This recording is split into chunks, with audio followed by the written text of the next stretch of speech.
The unexplained mystery Hindi में आपका फिर से स्वागत है। आज का वीडियो बिल्कुल डिफरेंट होने वाला है। आप सब चैनल के टाइटल और थंबनेल से समझ ही गए होंगे मैं किस खौफनाक घटना के बारे में आज बात करने वाला हूँ। जी हाँ, आज हम बात करेंगे द सर्बियन डांसिंग लेडी की। अगर आप इस चैनल पर नए हैं तो जल्दी सब्सक्राइब कीजिए और बेल आइकन को दबा दीजिए। आपने शायद ये वीडियो क्लिप कहीं ना कहीं देखी होगी, और अगर देखी नहीं तो इसके बारे में सुना होगा। इस रहस्यमयी औरत की वीडियो सबसे पहले 2019 में आई और वो वीडियो कुछ सालों में वायरल हो गई। जो इस लेडी की सबसे पहली वीडियो थी वो सर्बिया में एक हॉस्पिटल के बाहर ली गई थी। किसी व्यक्ति ने देखा हॉस्पिटल के बाहर रोड पर एक लेडी डांस कर रही है। इस वीडियो में आप देख सकते हैं कि जो डांसिंग लेडी होती है उसे पता चल जाता है कि कोई उसे पीछे से रिकॉर्ड कर रहा है। वो लेडी पीछे मुड़ के देखती है और वो सीधा हाथ में चाकू लिए उस आदमी की ओर बहुत तेज़ी से भागने लगती है और वो उस पर चाकू से हमला कर देती है। इस पूरे वीडियो में उस लेडी का चेहरा नहीं दिखाई देता।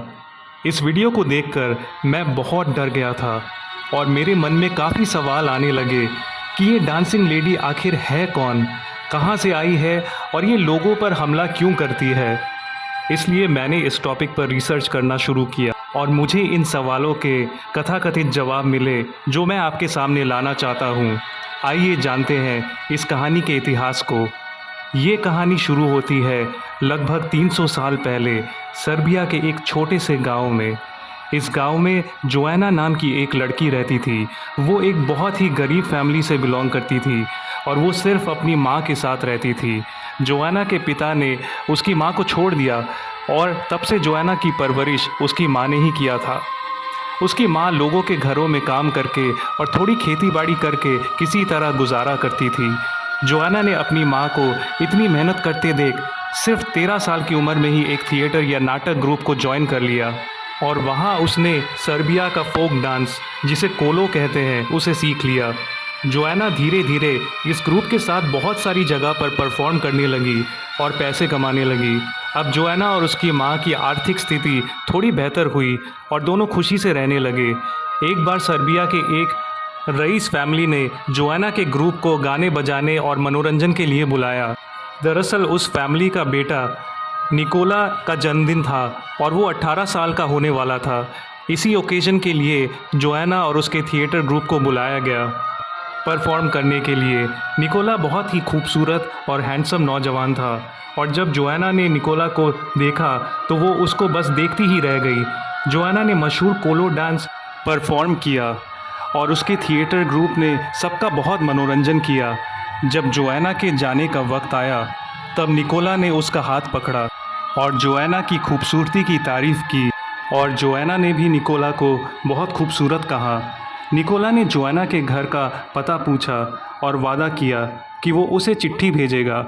जोआना अपने घर चली गई और कुछ दिन बाद निकोला की चिट्ठी आई। निकोला की चिट्ठी को पाकर जोआना की खुशी का ठिकाना ही नहीं रहा और उस चिट्ठी में निकोला ने जोआना को नदी के पास मिलने को कहा। दोनों नदी के पास मिले और अपने प्यार का इजहार किया और यूं ही नदी के पास मिलने का सिलसिला शुरू हो गया। फिर दोनों ने सोचा कि मिलते मिलते काफ़ी दिन हो गए हैं और अब उन दोनों को शादी कर लेनी चाहिए। एक दिन जब जोआना और निकोला नदी के पास मिले तब निकोला के बड़े भाई ने उनको देख लिया और जोआना को लात मारकर गिराकर निकोला का हाथ पकड़कर घसीटते हुए उसे घर ले आया। घर में सब ने निकोला को बहुत भला बुरा कहा कि इतने बड़े ख़ानदान का लड़का होकर वो कैसे एक गरीब नाचने वाली से प्यार कर सकता है।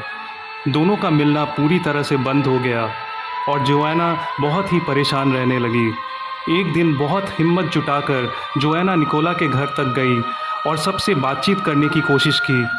निकोला के परिवार ने उसका बहुत अपमान किया और उसे धक्के मारकर बाहर निकाल दिया। इस घटना के कुछ दिन बाद जोआना को निकोला की चिट्ठी मिली और उसमें निकोला ने जोआना को नदी के पास आखिरी बार मिलने के लिए कहा। जोआना घबराते हुए नदी के पास पहुंची तो निकोला ने जोआना की बहुत बेइज्जती करते हुए कहा कि मेरे घर वाले ठीक ही बोलते हैं, तुम एक गरीब नाचने वाली हो और कोई शरीफ लड़की कभी भी मेरे घर तक नहीं जाती। अब से हम दोनों का कोई रिश्ता नहीं है। ऐसा बोलकर निकोला वहाँ से चला गया। जोएना का दिल पूरी तरह से टूट चुका था और उसको बहुत गहरा सदमा पहुँचा था। उसने खाना पीना छोड़ दिया और घर में बंद रहने लगी, बिना कुछ खाए। अब उसे 8 दिन हो चुके थे। 9वीं रात को जोएना की माँ देखती है कि जोएना घर से गायब हो चुकी है। उसकी माँ पूरे घर में जोएना को ढूंढती है पर वो कहीं भी नहीं मिलती है। फिर अचानक बाहर से किसी के गुनगुनाने की आवाज़ आती है।